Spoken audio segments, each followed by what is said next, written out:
কথা দিয়েছেন যে আগামী 2-1 মাসের মধ্যেই তিনি এখানে চীনা প্রতিনিধিদের পাঠাবেন।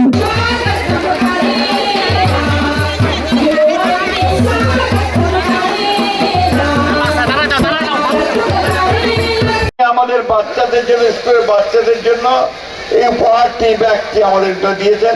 তার মধ্যে রঙের পেন্সিল আছে, পেন্সিল আছে, আরো কি কি আছে আমি ঠিক পুরোটা জানিও না। কিন্তু আমি যখন তাকে এখানে আসার জন্য অনুরোধ করেছি তিনি রাজি হয়েছেন। আমি সেই জন্য তাকে আমার পক্ষ থেকে, তোমাদের পক্ষ থেকে আন্তরিক ধন্যবাদ জানাই। আমি ইতিমধ্যে 2বার চীনে গেছি, তারও আগে আমি চীনে কয়েকবার গেছি। কিন্তু চীন প্রতিদিনই বদলায়, প্রতিদিনই তার উন্নত হয়, উন্নত থেকে উন্নত হচ্ছে। সবচেয়ে বেশি এখন তাদের জনগণের কল্যাণ করেছে। এখন বিভিন্ন দেশে তারা আমাদেরকে সমর্থন, সেইভাবে আমাদেরকেও সমর্থন দিচ্ছে। আমাদের উন্নয়নের ক্ষেত্রে তারা আমাদেরকে সমর্থন দিচ্ছে।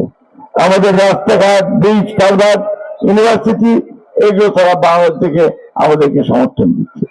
সেই জন্যই আজকে আমি ওনাকে এখানে দাওয়াত করে এনেছি যে উনি আমাদের ঠাকুরার এলাকার জন্য ওনাকে দিয়ে আমরা কিছু কাজ করতে চাই।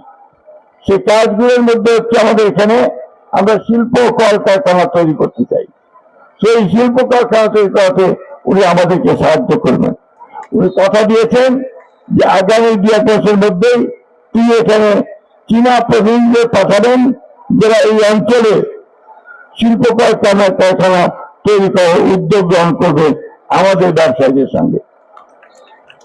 প্রিয় ছেলেমেয়েরা এবং প্রিয় ভাই বোনেরা, যারা গার্জিয়ানস আছেন, যারা এখানে অভিভাবক আছেন, আপনারা সবসময় মনে রাখবেন যে কোন জাতি কখনো এমনি এমনি উন্নত হতে পারে না। আজকে চীন যে উন্নত হয়েছে তার নিজের চেষ্টায় উন্নত হয়েছে। তার ছেলে মেয়েদের লেখাপড়া শিখে এবং আরো বেশি করে কাজ করে তার উন্নত হয়েছে।